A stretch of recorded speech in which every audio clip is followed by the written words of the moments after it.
Bueno, cordial saludo para todos. Extiendo un fraternal saludo a nuestros hermanos mexicanos y a mis colegas y también hermanos en Bogotá y Medellín. Mi nombre es Miguel Antonio Vargas García. Yo soy fonoaudiólogo, especialista en terapia miofuncional, especialista en práctica pedagógica universitaria, magíster en educación y candidato a doctor en fonoaudiología. En este momento me encuentro laborando con la Universidad Metropolitana de Barranquilla como investigador y estoy con ustedes generando este espacio para socializar un tema importante para mí que vincula el estudio de la deglución a partir de una estrategia denominada la ausculta cervical. Voy a socializar con ustedes algunos resultados de mi tesis y insumo conceptual y procedimental acerca de la ausculta cervical. Muy bien. Ausculta cervical como estrategia de evaluación clínica de la deglución. Este espacio lo generamos debido a aquel error técnico que no nos permitió estar con ustedes el 18 de septiembre de este año. Muy bien. Para entender la ausculta cervical debemos entender la deglución como una función motora. Además de entender la deglución como una función motora, debemos entender la deglución como una función secuencial, algo que tiene una secuencia. La deglución es conceptuada frecuentemente a partir de las fases deglutorias: oral preparatoria, oral propiamente, faríngea y esofágica. Esto nos genera un proceso secuencial. Comienza en boca, pasa a faringe, pasa a esófago. ¿Ok?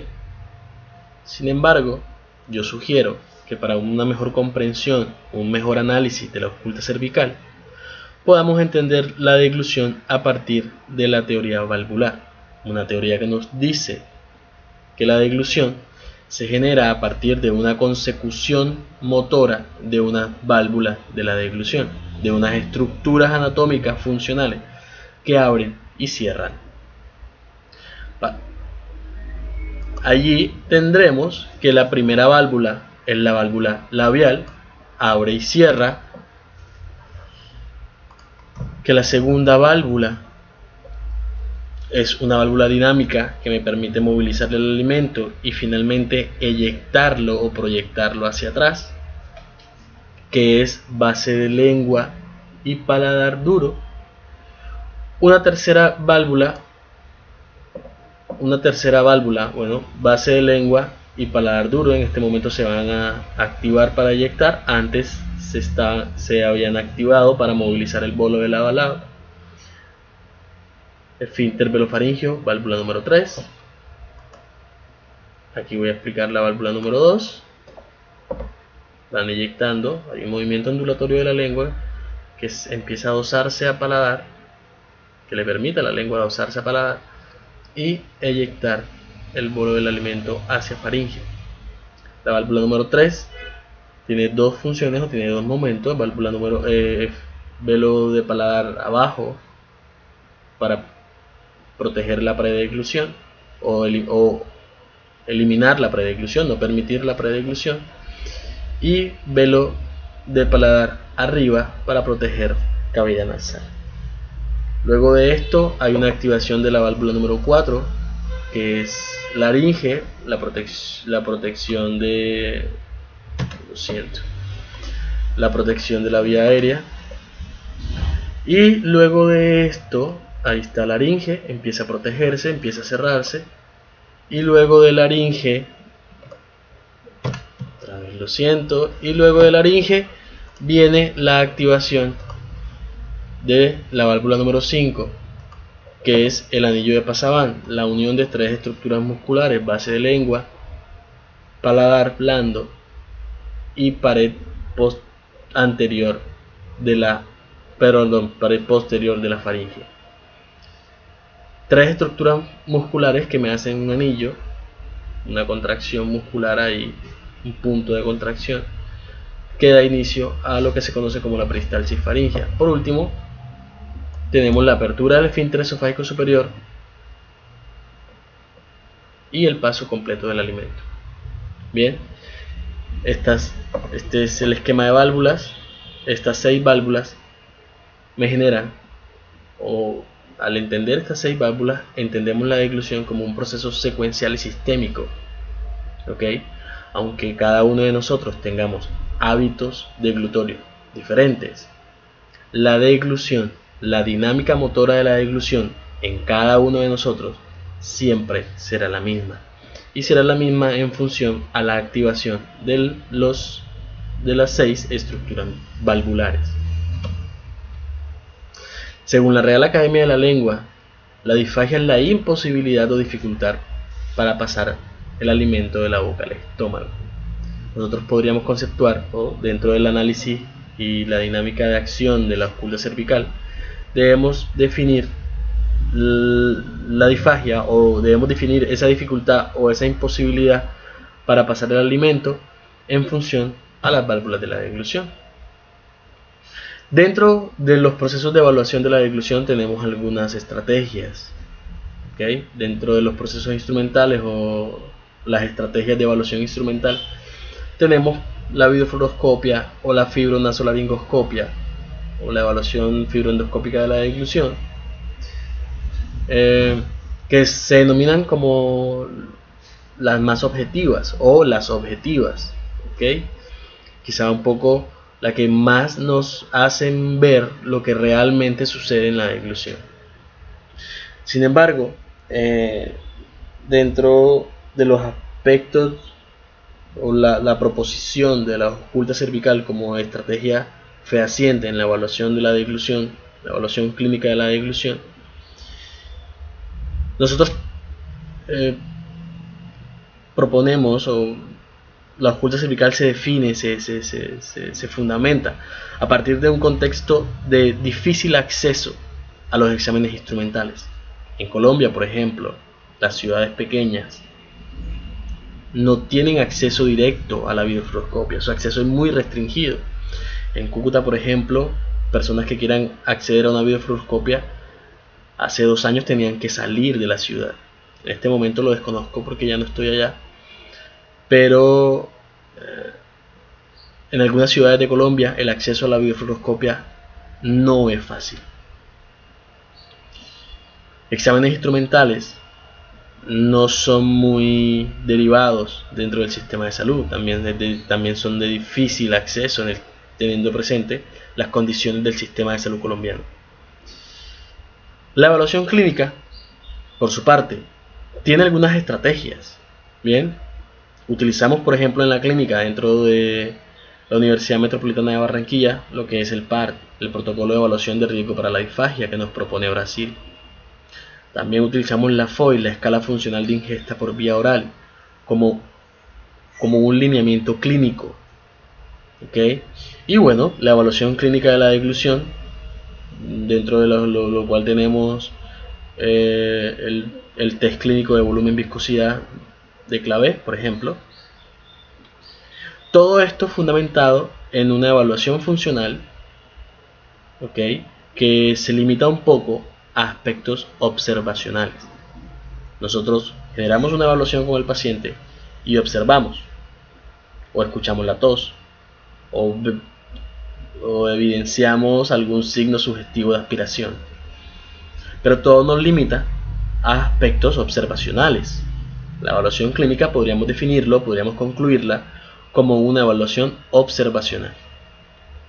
Sin embargo, esto nos restringe, porque nosotros dentro de los procesos deglutorios, la mera observación no nos permite definir las acciones faríngeas. ¿Qué sucede en la fase faríngea, por ejemplo? Lo que sí nos permite la videofluoroscopia. Lo repito, dentro de algunos contextos clínicos, desconozco un poco la realidad mexicana, pero dentro de algunos contextos clínicos en Colombia, los fonoaudiólogos no tienen facilidad de acceso a la videofluoroscopia. Los pacientes no tienen facilidad de acceso a la videofluoroscopia. Entonces se crea un espacio o se crea un vacío dentro del abordaje clínico de la deglución, que los terapeutas suplen a partir de la experiencia que tienen en la evaluación o el abordaje de los procesos debilutorios y las disfagias. Allí es donde aparece la ausculta cervical como una sugerencia, como un plus, como un extra en la evaluación clínica que nos permita fundamentar algunos acontecimientos funcionales dentro de la fase faríngea, exclusivamente dentro de la fase faríngea. Bueno, la biofluoroscopia, como la conocemos, es un examen instrumental. En algunos espacios en Colombia, una biofluoroscopia equivale a casi el 81% del salario mínimo mensual vigente en Colombia. Hay lugares en Barranquilla, por ejemplo, donde la biofluoroscopia vale más de 600.000 pesos, más de 190 dólares. Esto equivale a un 80% del salario mínimo. ¿Ok? Esto teniendo en cuenta la biofluoroscopia como un procedimiento particular. Nuestro sistema de salud puede facilitarlo, sin embargo, nos hemos dado cuenta que es un poco traumático su solicitud. Este es el protocolo de evaluación de riesgo para la disfagia. Muy usualmente estos protocolos de la disfagia o de evaluación del riesgo para la disfagia nos vinculan aspectos de consistencia y volumen. Una primera propuesta fue el test de volumen y viscosidad de Clavé, que se ha convertido en, o se ha adaptado en muchos otros protocolos, y fundamentalmente evalúan eso, qué característica de consistencia y a cuánto volumen el paciente puede comer o no. ¿Okay? Es prácticamente eso. Nos generan una serie de factores que debemos evaluar: escape oral anterior, cuál es el tiempo de tránsito oral, si hay reflujo nasal, elevación laringea. Uno de los test que vincula la ausculta cervical es el protocolo de riesgo para la disfagia. Me dice si es adecuada, si está alterada, bueno, en fin. Evaluar la cualidad de la voz, si hay tos. Bien, se limita netamente a aspectos observacionales, como lo dije anteriormente. ¿Qué nos aporta entonces la ausculta cervical dentro de la evaluación clínica? Bueno, la ausculta cervical, dentro de las propuestas que se ha trabajado, se definimos que la ausculta cervical nos aporta dentro de la evaluación clínica prevención. Nos aporta nociones de la fase faríngea. Digo nociones de la fase faríngea porque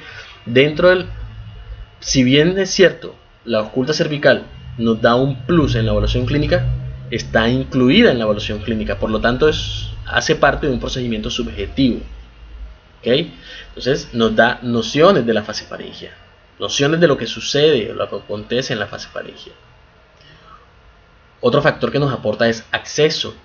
La ausculta cervical es mucho más económica que un estudio procedimental. Ahora bien, en ningún momento de la charla yo les voy a decir que la ausculta cervical suple los exámenes objetivos o los exámenes instrumentales. No. Quiero que nos coloquemos en un contexto de difícil acceso a un examen instrumental. Allí es donde la ausculta cervical permite fortalecer, digámoslo así, la evaluación clínica, en ausencia de la posibilidad o del acceso a un examen instrumental. Nos aporta también rapidez, es un examen rápido, practicidad y economía. ¿Okay? Su elemento más costoso quizá es el fonendoscopio. Muy bien.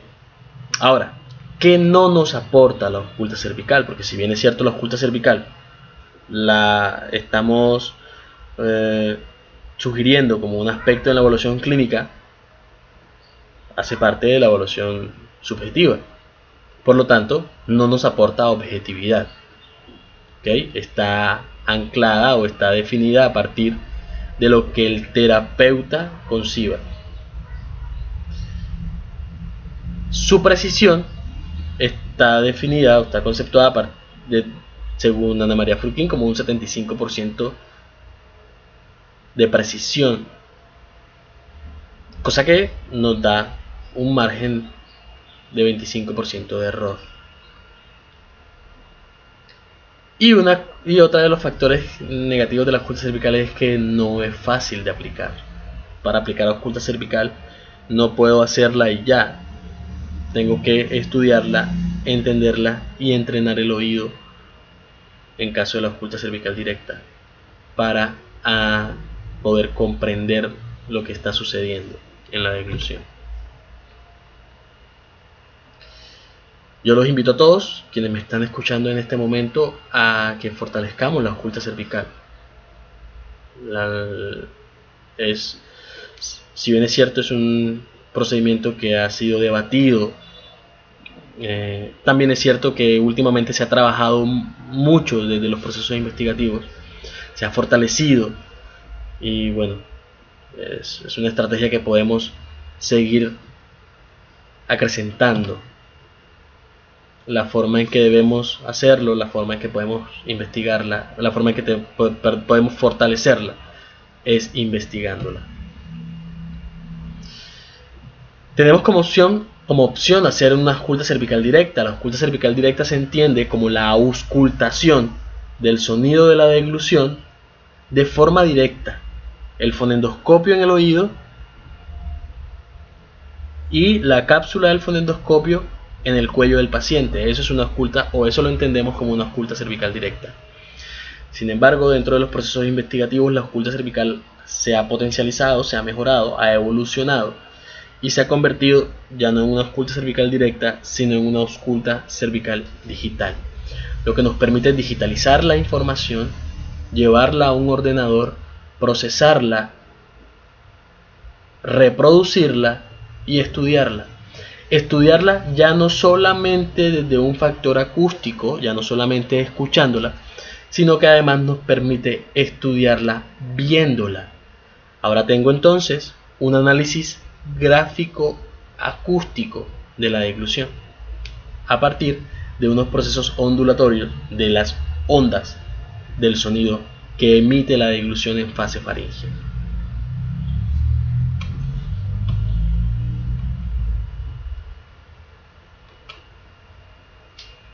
Para entenderla, como les dije al inicio, debemos saber que la deglución es un proceso secuencial, sistémico. Si entendemos la deglución como un proceso secuencial o sistémico y entendemos que se desarrolla en un tubo cerrado y que hay una sustancia o unos elementos que corren a través de ese tubo, podemos analizar que desde la física,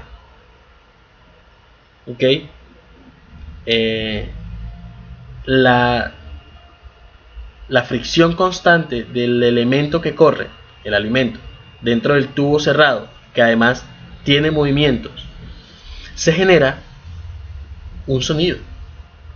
En la fricción constante dentro del tubo se genera un sonido, porque toda fricción genera un sonido. Si entendemos la secuencia de la deglución y entendemos que la fricción del alimento con las distintas estructuras pertenecientes a la boca y a la faringe son secuenciales, si entendemos la secuencia de la deglución y que la fricción con estas estructuras son secuenciales, entonces debemos entender que la emisión del sonido de las diferentes fricciones que ejecuta el alimento en boca y faringe también es secuencial. Entonces tenemos un proceso sistémico que me genera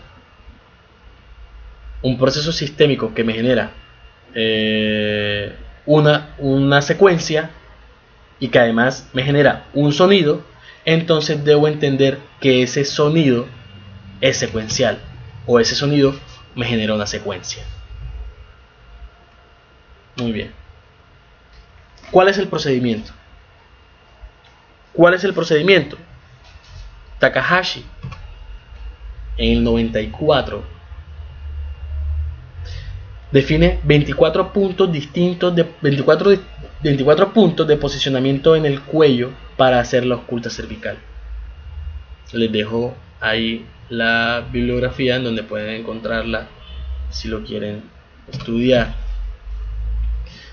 En su estudio concluye que los 3 mejores puntos para hacer ausculta cervical es el punto número 4, definido como el centro del cartílago cricoides, el punto número 5, definido como el punto medio inferior del cricoides por encima de la incisura yugular, y el punto número 11, definido como región lateral de la tráquea, inmediatamente inferior al cartílago cricoides.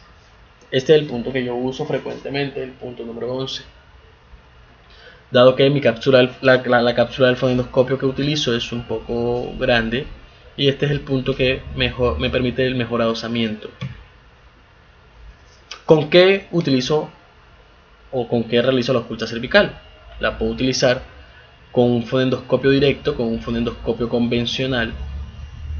El Cardiology, según algunos estudios, es el fonendoscopio que más se debería utilizar para la ausculta cervical directa. Y para la ausculta cervical digital utilizamos el fonendoscopio 3200 de Littmann. Este fonendoscopio es un fonendoscopio tecnológico electrónico que me permite aparear el ordenador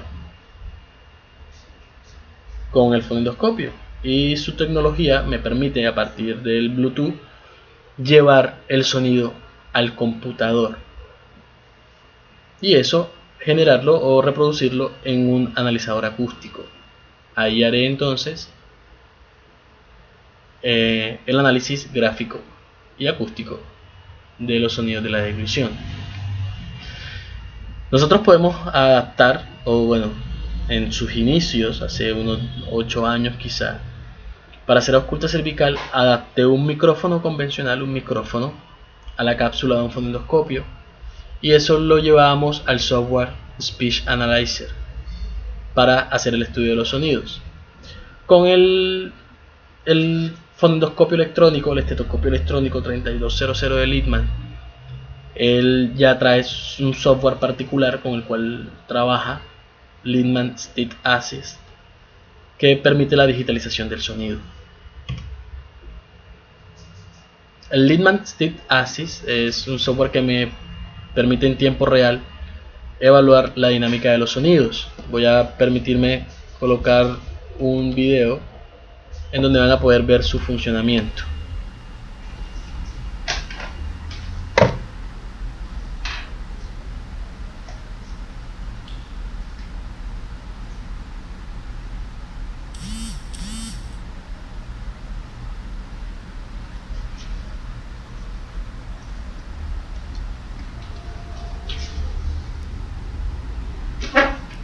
Muy bien.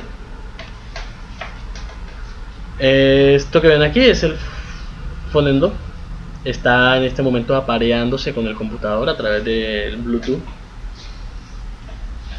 Una vez apareado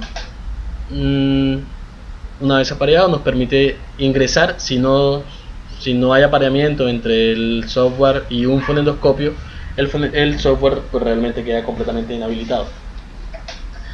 El software nos permite generar como un historial del paciente, donde colocamos un número de identificación, el nombre. Además nos define cuánto es el tiempo máximo que queremos grabar. Por default, bueno, yo siempre genero 15 segundos. No significa que esto dure la deglución, significa que en 15 segundos yo debo hacer la prueba de la ocultación. Le digo al software en qué posición va a estar el paciente y coloco el punto en donde se va a auscultar para tenerlo registrado.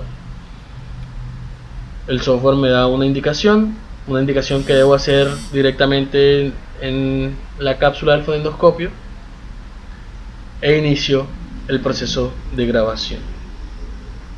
Este proceso de grabación se genera en tiempo real. Si hay algún problema, paro la prueba, vuelvo a comenzar.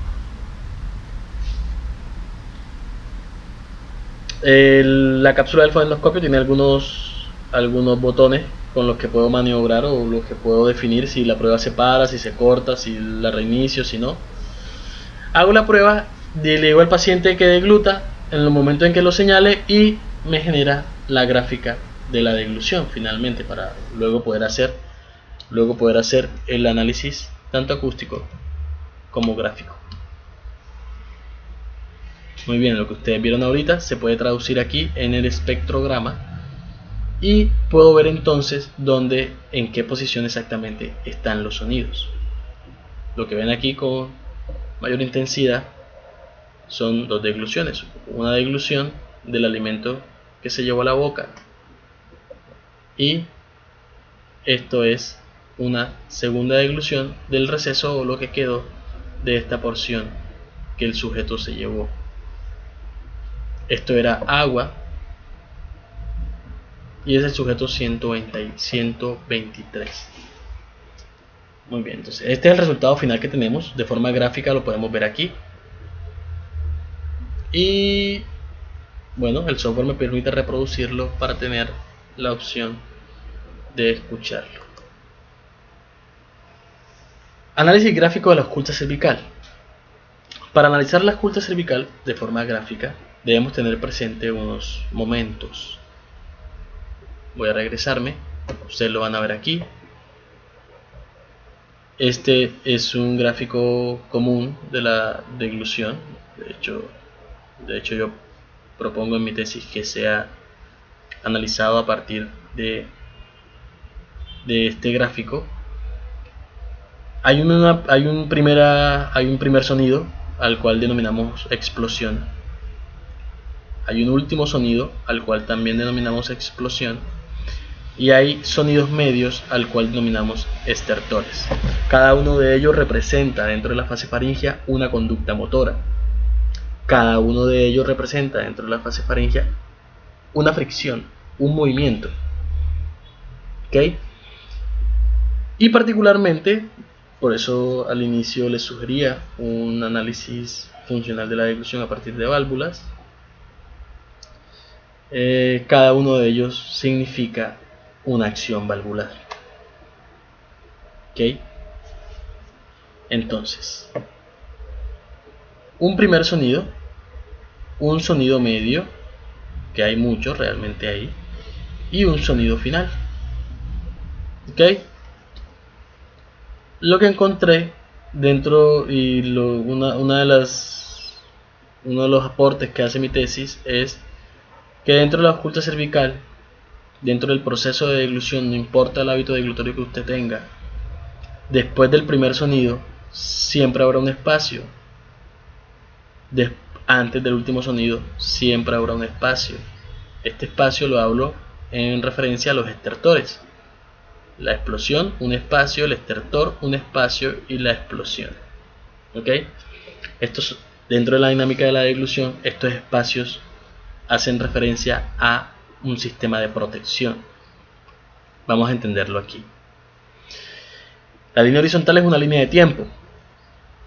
La primera línea punteada es la primera explosión. Voy a definir qué sucede antes, qué sucede durante y qué sucede después de esta gráfica. Tenemos la preparación del bolo del alimento en cavidad oral. Tenemos la propulsión del alimento hacia faringe. Tenemos la activación del reflejo palatal. Inmediatamente después la activación del reflejo deglutorio. Y una vez existe la activación del reflejo deglutorio, esa activación del reflejo deglutorio da paso a la activación del cierre laríngeo, del reflejo de protección. ¿Ok? Esa primera explosión, ese primer sonido de la deglución faríngea hace referencia al cierre de la laringe. La laringe cierra y produce un sonido. Recuerden ustedes la posición de la cápsula del fonendoscopio.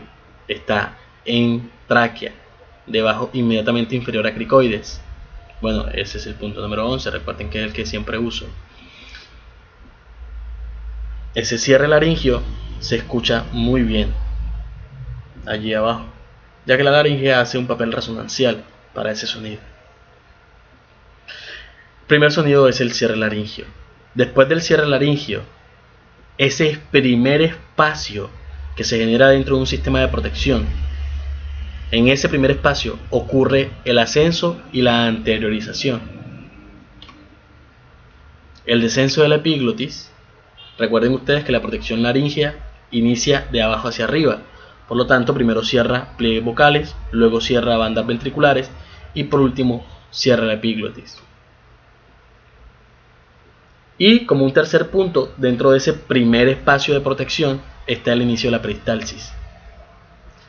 Eso quiere decir que hasta que la laringe no cierra completamente y no se eleva y anterioriza, el alimento no pasa.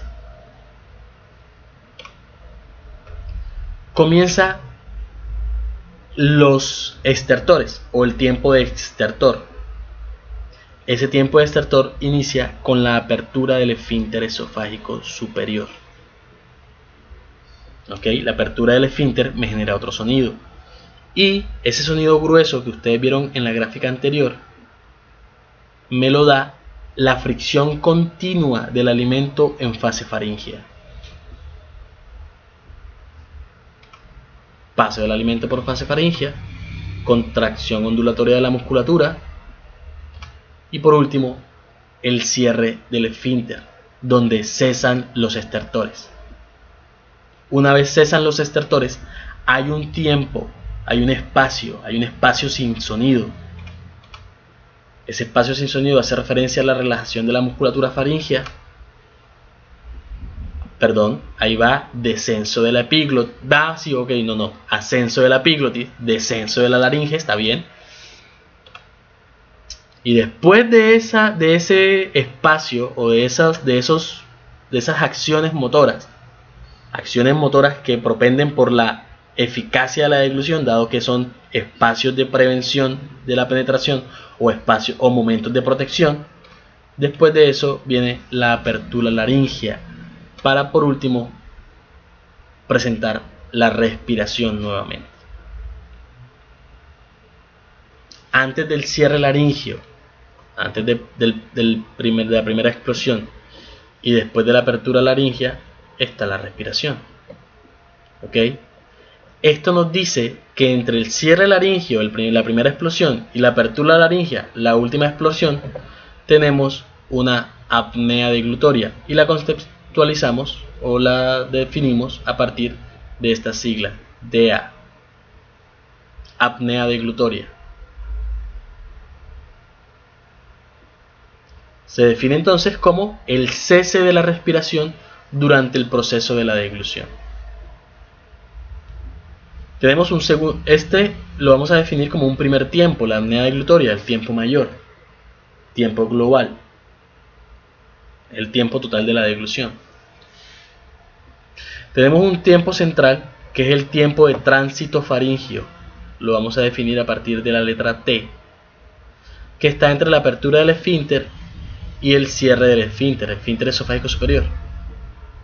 Entre la apertura y el cierre, aquí es donde pasa completamente el alimento por fase faríngea. Lo definimos entonces el T como tiempo y se define como el tiempo de tránsito faríngeo, el tiempo en el que el alimento pasa por fase faríngea. Tenemos un tercer y un cuarto momento, definido como D1 y D2, que son momentos de prevención. La laringe debe cerrarse y luego de que se cierra, genera un espacio de prevención para que el alimento pueda pasar. Una vez el alimento pasa, hay un espacio de prevención para que la laringe pueda volver a abrir y retornar así a la función respiratoria. Recuerden que todo esto se da en menos de un segundo.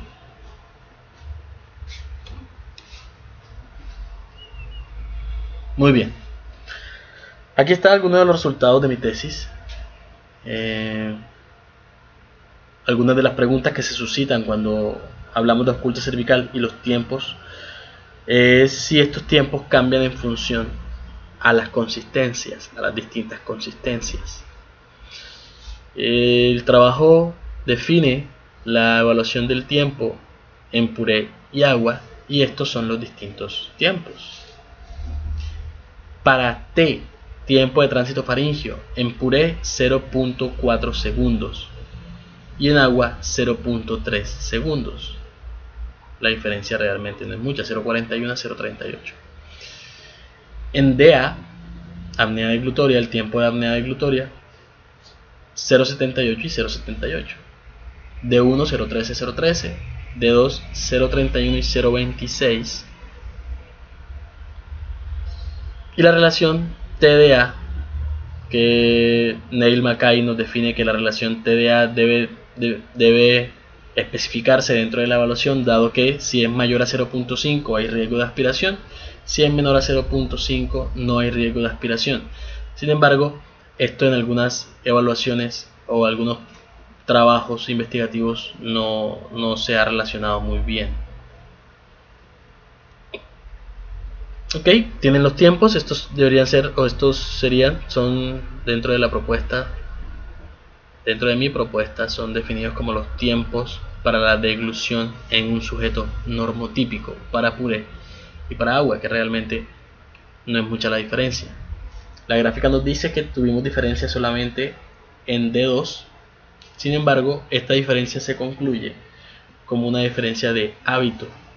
Algunos sujetos, al finalizar la deglución, generan algo así como un Mendelssohn voluntario, una deglución sostenida que es voluntaria.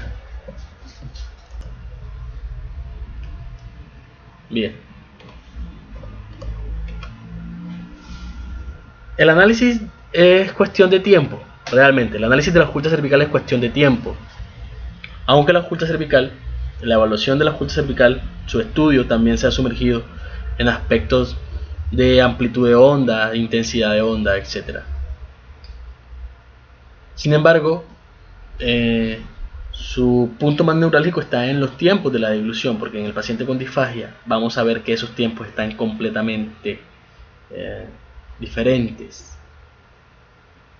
El desequilibrio funcional de la disfagia, de la deglución en la disfagia, hacen que esos tiempos o se alarguen o se minimicen.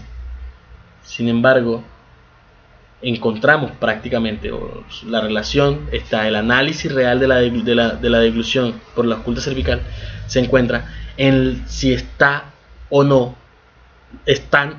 los distintos sonidos, si hay una explosión o no hay una explosión, si están los estertores o no están los estertores, y esos estertores en qué ubicación están. Los estertores deben estar compactos, no deben estar alejados, porque si tengo estertores alejados tengo una desarticulación de la peristalsis faríngea. Muy bien. Tenemos entonces para el puré un tiempo promedio de 0.41, tiempo promedio de 0.78 para DA. Para el primer espacio de prevención D1 tenemos un tiempo promedio de 0.14 y para el último espacio de prevención D2 tenemos un promedio de 0.31. La desviación estándar de estos tiempos en función a la muestra que tuvimos, 135 personas, nos da 0.16 para T, 0.25 para DA, 0.07 para D1, 0.84 para D2. Recuerden el Mendelssohn voluntario que algunas personas hicieron en la deglución con puré. Muy bien. La desviación estándar para agua está algo similar, 0.16 para T, 0.24 para DA, 0.12, un poco más alta según la deglución para puré, 0.12 para D1, 0.16 para D2.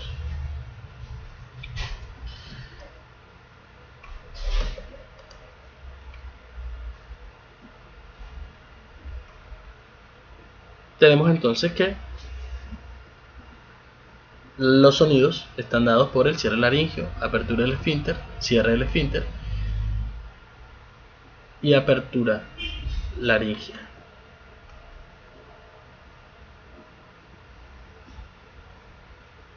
Muy bien. Es un poco difícil intentaré explicarlo mejor sin la práctica, sin que se vea, sin que se escuche, pero quise colocar todo mi empeño. Mis canales de comunicación están abiertos. Cualquier duda, cualquier inquietud, cualquier debate que queramos hacer alrededor de la oculta cervical es muy bien recibido por mí. Les repito, mis canales de comunicación están abiertos. Estoy dispuesto a socializarlo, a debatirlo, a hablarlo, a conceptuarlo, a construirlo, porque realmente, bueno, la oculta cervical, les repito, comenzó como mi tesis de grado en el pregrado en fonoaudiología en la Universidad de Pamplona, y es hoy mi tesis doctoral, así que tengo una gran pasión por la oculta cervical. La defiendo realmente porque siento que en algunos lugares, en el contexto colombiano, es muy necesario. Nuestros profesionales trabajan muchas veces con las uñas, y con las uñas muchas veces no es suficiente.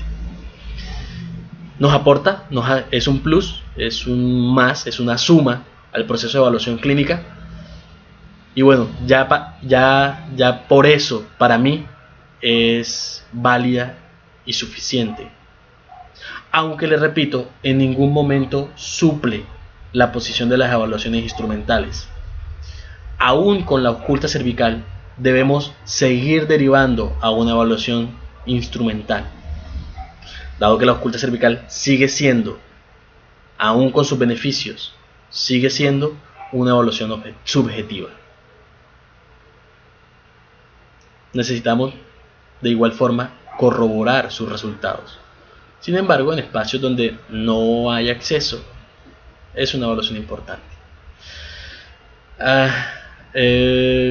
Extiendo a ustedes mi agradecimiento por escucharme, y espero poder compartir con ustedes más acerca de la oculta cervical. Muchísimas gracias.